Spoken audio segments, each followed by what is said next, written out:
Vhagar grows old, but her fires still burn hot.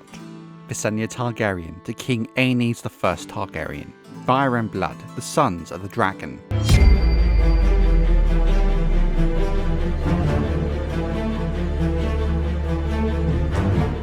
The bond between dragon and dragon rider, and the process of claiming a dragon, is still a part of the lore of A Song of Ice and Fire we don't fully understand, which is kind of surprising when you consider just how important it is, not just to the story of the main books, but also much of the wider lore of the world.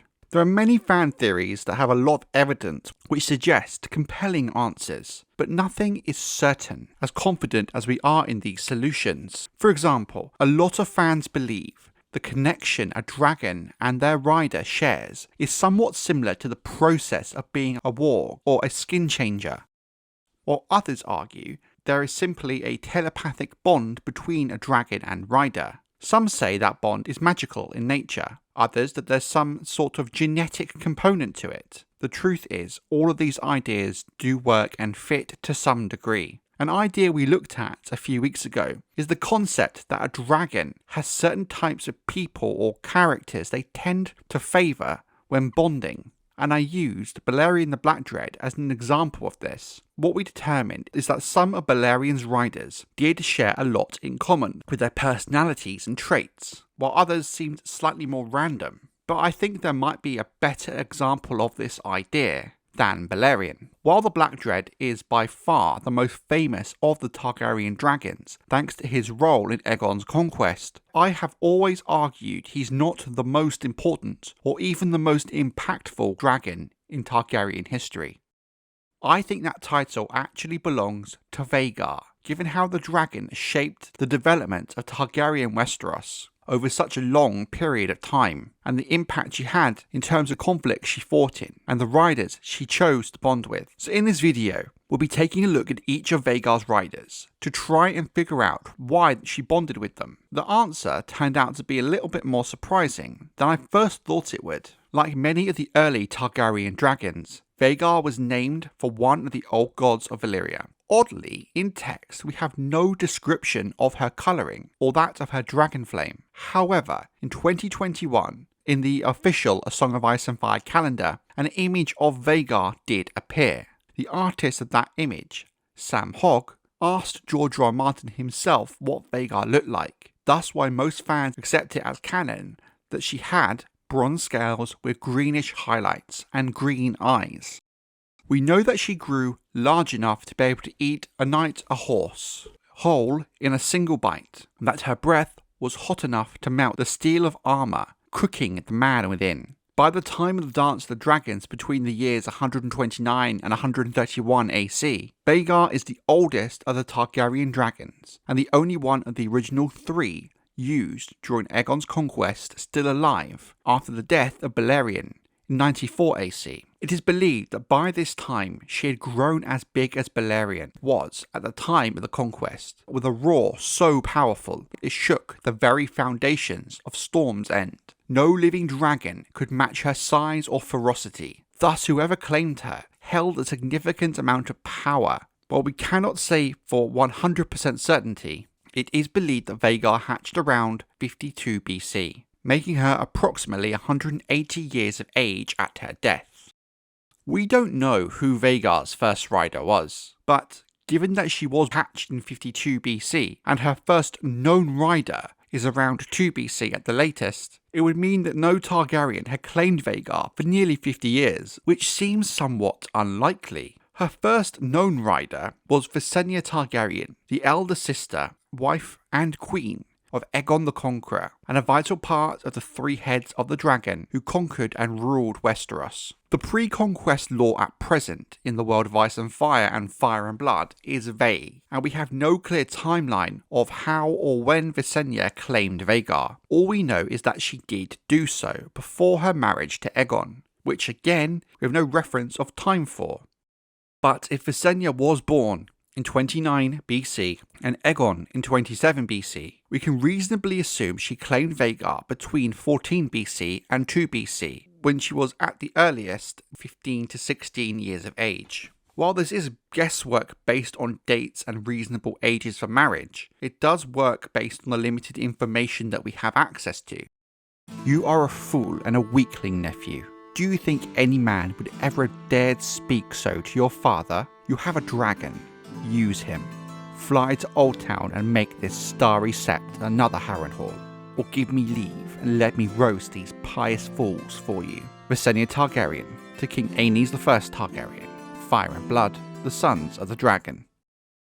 Vhagar was most active during her time with Visenya, fighting extensively during Aegon's conquest from 2 BC to 1 AC, and during the First Dornish War between 4 and 13 AC. During the conquest, Visenya used Vhagar to burn the Arryn fleet before peacefully taking key locations in the Crown Lands, such as Cracklaw Point. Vhagar would later take part in the Field of Fire, the only time all 3 Targaryen dragons were used at the same time, burning the armies of King Mern the Ninth Gardener and King Loren Lannister. Between the 3 dragons, they killed an approximate 4,000 men and wounded countless more, including King Mern, ending House Gardener in an instant. Later on in the conquest, Vhagar and Visenya were present when Torrhen Stark bent the knee to Aegon on the banks of the Trident before flying to the Vale of Arryn, where Visenya peacefully gained the submission of the boy king Ronald Arryn and his regent mother Queen Shara. At the very start of Aegon's reign, when the 3 sisters rebelled, Visenya and Vhagar again managed to peacefully resolve the situation. The First Dornish War seems to be the last time Visenya used Vhagar in true combat, with her role in the war coming mostly after the death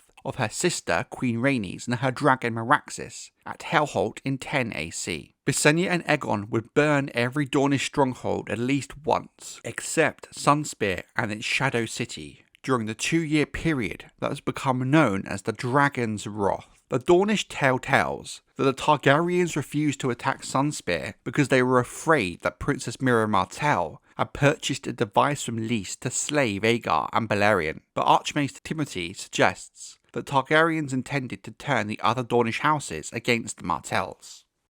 Visenya would still ride and use Vhagar as a symbol of Targaryen power during the rest of Aegon's reign, and into the reign of her nephew, King Aenys, using Vhagar to light her brother Aegon's funeral pyre at his death in 37 AC. It seems in 41 AC, Visenya did threaten to use Vhagar to burn the Faith Militant during their uprising, a course of action King Aenys expressly refused to consider, so it would also appear she at least was still willing to enter combat with Vhagar at this stage. When Aenys died suddenly in 42 AC thanks to the stress of the uprising, Visenya would fly to Pentos and bring her own son, via Aegon, back to Westeros, the exiled Maegor the Cruel, and make him king, crowning him over Aenys' son, Prince Aegon. It is believed that the size and power of Vhagar played a huge role, with Prince Aegon nor any of his supporters having a dragon powerful enough to match Vhagar. Much of Maegor's early reign was spent solidifying his own position, eventually killing Prince Aegon in battle below the God's Eye, as well as dealing with the ongoing Faith uprising across the realm, even after the losses the Faith suffered at the Battle of Stonebridge and the Battle of the Great Fork of the Blackwater. It could be argued that Visenya did enter combat one final time with Vhagar. However, I'm not really sure you can call simply burning castles combat. But Visenya mounted Vhagar and burnt the seats of House Blantree, House Terrick, House Deddings, House Leicester, and House Wine in the Riverlands, all within a single night. All of these houses accused of supporting the Faith Militant. In 43 AC, Maegor and Visenya turned towards Old Town, threatening to incinerate the Starry Sept in response to the High Septon's condemnation of Maegor's polygamous marriages. Only the mysterious death of the High Septon, which allowed Martin Hightower to open his gates before Balerion and Vhagar, saved the city from Dragonflame. Visenya died on Dragonstone in 44 AC, leaving Vhagar without a rider. So why did Visenya and Vhagar bond? There are a few practical reasons. At this time, there were only 3 known Targaryen dragons: Balerion, Meraxes, and Vhagar. We can't say for sure if Balerion or Meraxes were already claimed by someone else. It would seem odd that her father, Aemond Targaryen, the head of House Targaryen at this time, would be dragonless, and there was no other Targaryens who were actively bonded with a dragon, which suggests there may have been unknown dragons and dragon riders that died. But even so, this possibly seems to narrow down Visenya's choice of dragon when compared to the latter generations of dragon riders. Visenya herself possessed the classical Valyrian features of long silver gold hair, which she often braided or bound up in rings, and purple eyes. Her beauty was described as harsher and more austere than her sister Rhaenys, but she was a beauty in her own right, a voluptuous, sensual, and passionate woman. Visenya was also stern, serious, and unforgiving. Some claim that Visenya dabbled in dark sorceries and played with poisons. Visenya was both a dragon rider and a skilled warrior, comfortable in both silk and ringmail. When garbed as a warrior, she wielded the Valyrian steel longsword, Dark Sister. A few key traits we can pick out from Visenya she does seem to share with some of Vhagar's future riders. While passion can be defined differently from person to person, in the context of Visenya, it seems to be her drive to ensure the thriving success of House Targaryen, supporting Aegon in his conquest, trying to move Aenys on a more front-footed path when dealing with the faith, and of course usurping her own nephew and putting her own son on the throne, believing he was the only one with the strength to save House Targaryen from a perilous situation. She also showed her sternness and unforgivingness many times, with how brutally she burned and sacked her enemies, both during the Conquest, Dornish Wars, and Faith Uprising. But what is generally overlooked is how she also acted just as many times as a peacemaker, especially during the Conquest, taking countless castles and whole kingdoms without a drop of blood. This shows us how politically shrewd she is, knowing when to use the carrot and when to use the stick. Something we see a lot is a person's dragon often is a reflection of their personality in many ways. For example, King Aenys was a much softer king than most others, and his dragon Quicksilver reflected that in some ways. Visenya was a warrior, and as we will see with Vhagar's future riders, it seems to be a trait that she favoured. Because of Visenya's harshness and bluntness, to-the-point attitude, her reputation of using black magic and poisons, it seems that publicly she had a more negative reputation than Aegon and Rhaenys, whom were seemingly more beloved, making Visenya maybe a slight outcast. I suspect this side of Visenya might have set her apart from her siblings, not just interpersonally, but publicly, but in the view of the other lords and small folk. The relationship dynamic of the three heads of the dragon is something I find really complex and compelling, and something I want to find out more about, with Aegon marrying Visenya out of duty and Rhaenys for love. I can't help but think that this sort of rejection could have impacted her personality in some way, but there is a lot of contextual evidence that suggests, at least from the interactions we know of between Aegon and Visenya, that their relationship and love for one another is much more akin to a normal non-incestuous sibling relationship than the romantic one shared between Aegon and Rhaenys. So it is possible, given what we know of her character, that Visenya didn't really care about marrying her brother for duty and not necessarily love. But as to what any of this has to do with Vhagar, we can isolate these personality traits from Visenya and see if she shares them to any degree with Vhagar's other riders. We can then build a profile of what Vhagar favours in a rider. Visenya is kind of our subject zero. They call me Baelon the Brave, but you are far braver than me. I would sooner fight a dozen battles than do what you've just done. Baelon to Alyssa after the birth of their son Aegon. Fire and Blood, The Long Reign, Jaehaerys and Alysanne. Into the reign of King Jaehaerys Targaryen, Vhagar remained unridden for 29 years after Visenya's death, spending much of that time on Dragonstone, and later taking residence in the Dragon Pit in King's Landing after its eventual completion. In 73 AC, Vhagar was claimed by the second living son of King Jaehaerys Targaryen and Queen Alysanne, the then 16-year-old Prince Baelon the Brave, a young man who had already followed his elder brother Prince Aemond into knighthood and had become a celebrated knight and warrior. He would then follow his brother Aemond again in claiming a dragon, with Aemond having bonded with the dragon Caraxes in 72 AC. Baelon did use Vhagar actively, often flying with his sister wife Alyssa and her own dragon Meleys. Vhagar, along with Caraxes and Vermithor, would later burn the Dornish fleet that attempted to invade the Stormlands during the Fourth Dornish War in 83 AC, with not a single Dornish ship landing on Cape Wrath.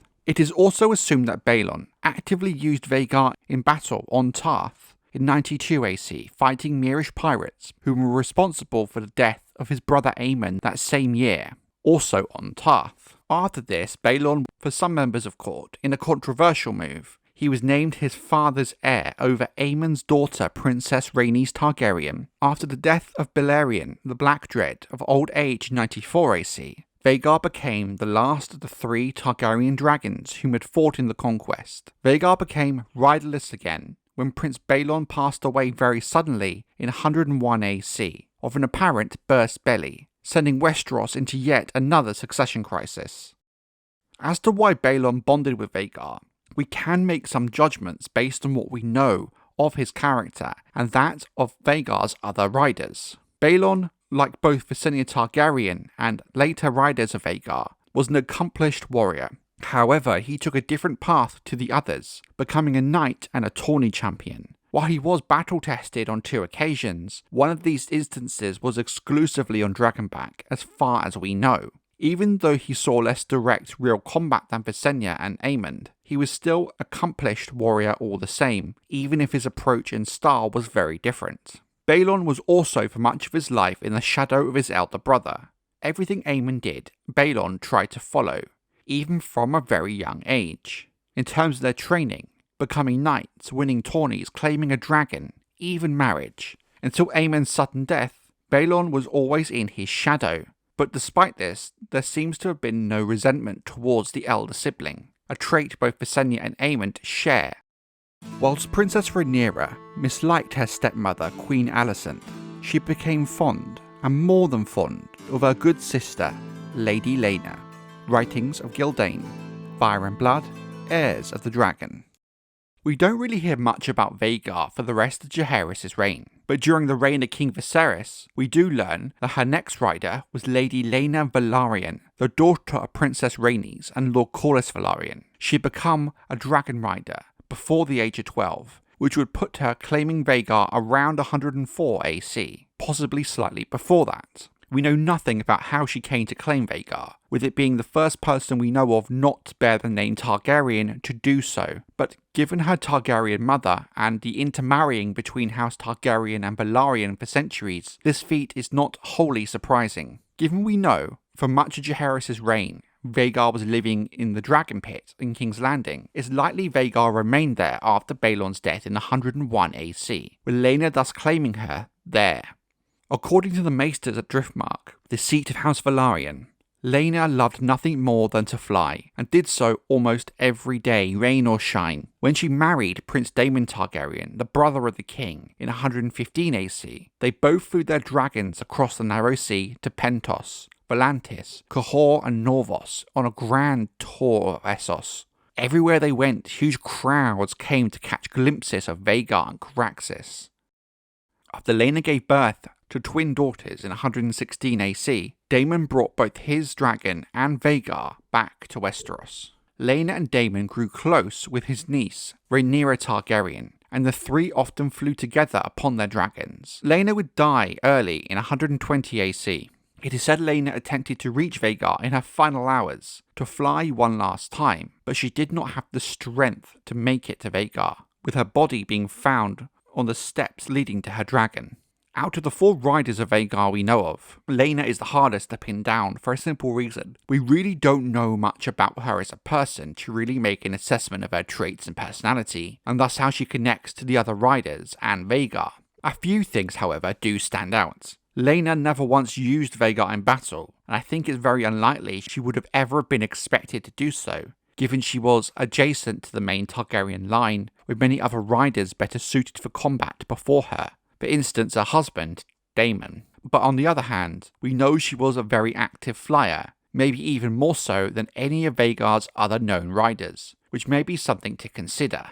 But I think Laena's death gives us a true bit of insight into the kind of person she may have been. While dying of childbed fever, she attempted to reach Vhagar to fly one last time. To even attempt this in her physical condition would have taken a hell of a lot of strength and determination. And while she never reached her dragon, the fact she tried with her dying breath to do so can tell us a lot about her. She possesses that fierce determination and steel all of Vhagar's riders seem to share to some degree, but perhaps manifesting in differing ways. You were a fool to come alone.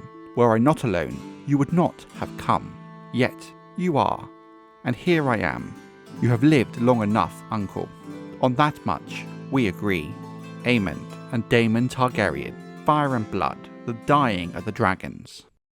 Vhagar's next rider would come that same year of 120 AC, when Aemond Targaryen claimed the dragon at the funeral of Laena Velaryon on Driftmark, when he was only 10 years of age. King Viserys had suggested travelling to Dragonstone after the funeral, and informed Aemond, who, out of all of his siblings, was the only one yet to claim a dragon of his own, that he could claim a dragon egg or a hatchling on Dragonstone for his own if he was bold enough to do so.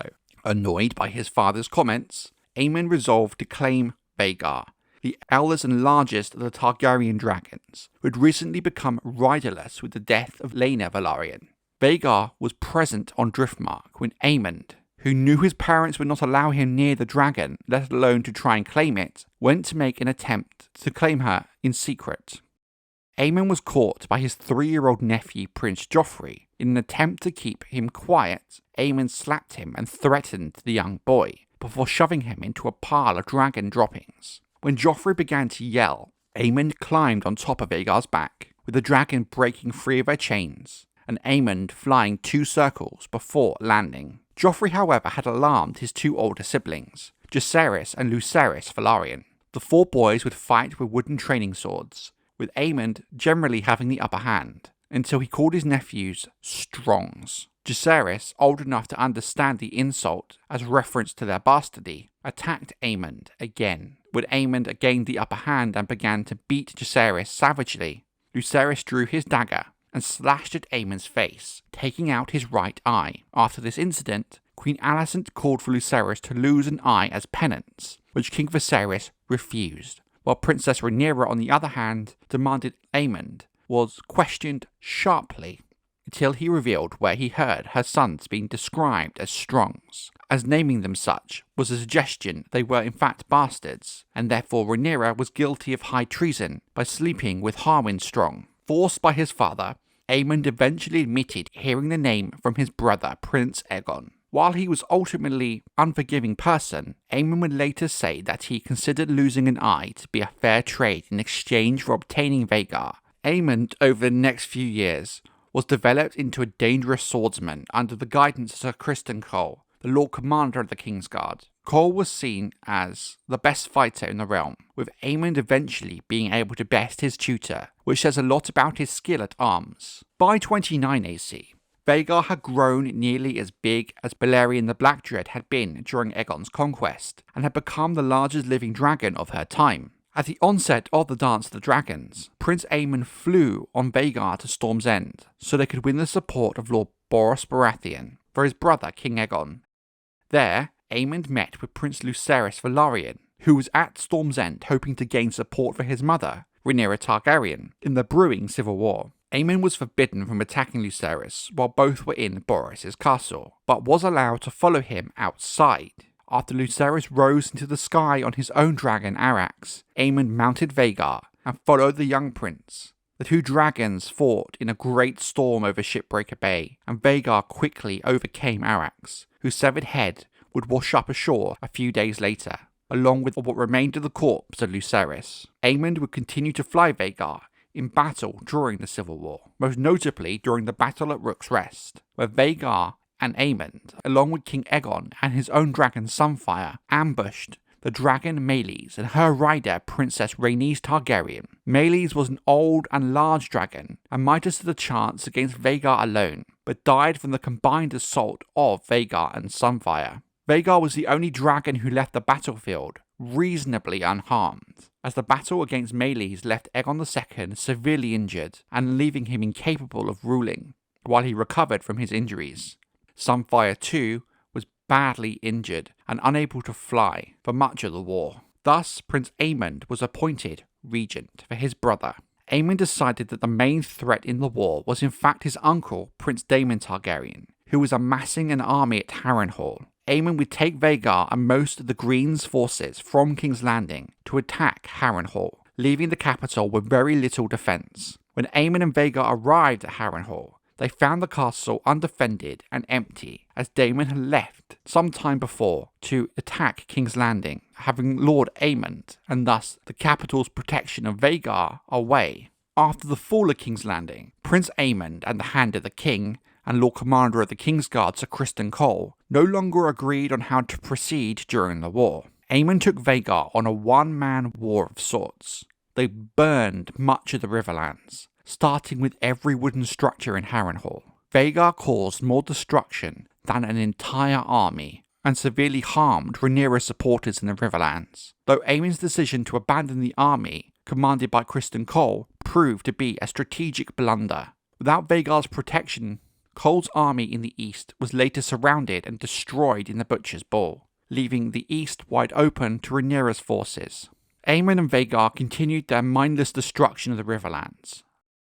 As the war began to wind down, Daemon Targaryen on his dragon Caraxes and the dragon seed Nettles on the dragon Sheepstealer were sent to hunt and stop Aemond. They were allowed to use Maidenpool as the base of operations, as Lord Manfred Mooten feared attack from Vhagar and found himself safer this way. For weeks, Daemon and Nettles unsuccessfully searched together for Vhagar, who continued to terrorise the Riverlands night after night. After the first Battle of Tumbleton, Daemon had word sent out that he and Caraxes would await Aemond and Vhagar at Harrenhal. On the 14th day of Daemon's vigil waiting for Aemond at Harrenhal, Vhagar appeared in the sky, carrying Aemond and his lover, Alis Rivers. Aemond left Alis in the castle's yard, and both dragons and their riders launched into the air.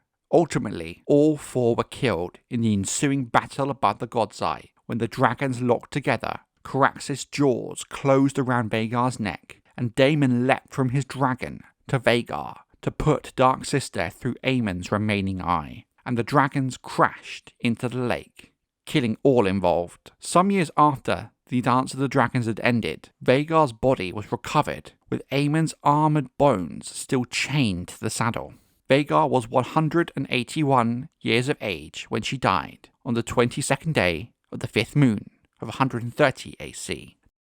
Now, Aemond Targaryen is by far the easier of the four known riders of Vhagar to make connections to the others with, given how much detail we have about his life and his character. Aemond was bold, wild, willful, hot-tempered and unforgiving, all things he displayed by the nature of which he claimed Vhagar, and his fight with Jace, Luke and Joffrey, and Aemond certainly never forgave Luke for the loss of his eye, which only served to deepen his resentment towards his half-sister and her children. Aemond's manner and approach seems to shift after he claims Vhagar. He's much more outspoken and willing to provoke conflict, as seen several times in the build-up of the Dance of the Dragons. He almost gleefully does it. Aemond also seems to be fiercely loyal to his brother King Aegon II, and his family as a whole, in the similar vein as Visenya Targaryen, who even if she disagreed with King Aegon, or later even King Aenys, she would still act to protect House Targaryen in the way she thought best. The caveat being, of course, the crowning of her own son after Aenys' death, even if she did still believe she was acting in the best interests of House Targaryen. It's already been said that Aemond was a very skilled warrior,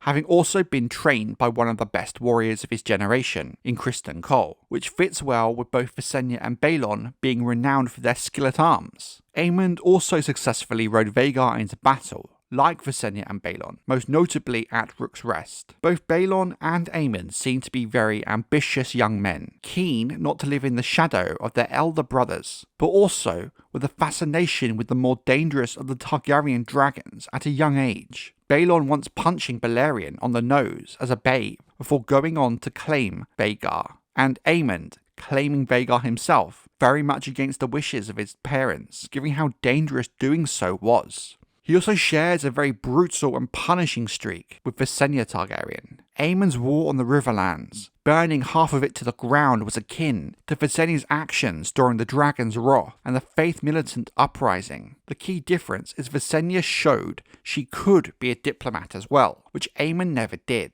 She could resolve situations peacefully, where Aemond was known to act very rationally and emotionally, as shown with the battle above Shipbreaker Bay, which not only killed Lucerys, but turned the Dance of the Dragons from a war of words into a bloody struggle. So we can pick out a few common threads from across the four riders that suggest Vhagar might have favoured riders more inclined to be warriors, loyal within their own definition of the word, bold and adventurous. As to claim a beast like Vhagar, you must be fearless. I also suspect Vhagar might favour outcasts or people in the shadows of those above them, which you can argue fits Visenya, Baelon and Aemond well enough. The issue with this idea is Laena really seems to be the odd one out here. The issue is we don't really know enough about her to really be able to judge her against the other riders fairly. It is possible, if she was put in similar situations the others were, she may have acted in a similar manner. In the fullness of this analysis, I do think it is worth bringing up House of the Dragon, even though the changes made in it from the book do not necessarily reflect the canon of the books. But the show expanded on both Aemond and Laena's characters greatly.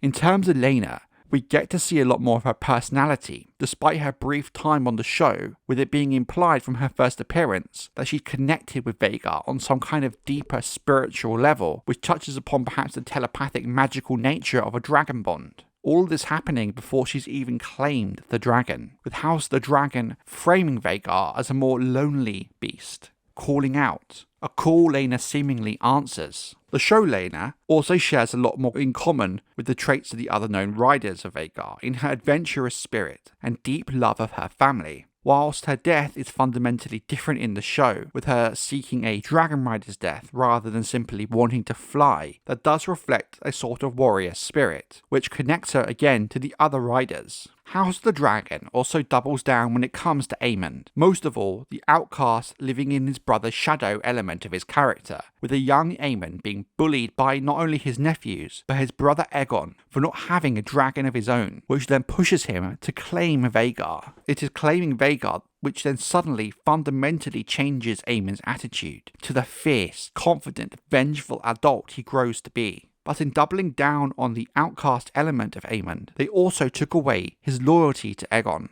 We see glimmers of this in Season 1, before they fully commit to it in Season 2, with him intentionally burning Aegon at Rook's Rest, something his book character just would never have done. Like I said, House of the Dragon, for the most part, for me, does not impact what is established in the book, minus a few details confirmed by George R.R. Martin. But in this case, I do take into account some of the ways they explain Laena's character, given how little we know about her in the book alone. I think Vhagar makes a case for a dragon having preferred characteristics much more than Balerion the Blackdread ever did. But the issue with the nature of Fire and Blood, which is the source of much of this information, is we can only ever get a surface level idea of who these characters are as people, and thus their relationship with Vhagar in turn. But this is an idea I'm going to take some more time to think about and develop more, because there's so many other good examples out there.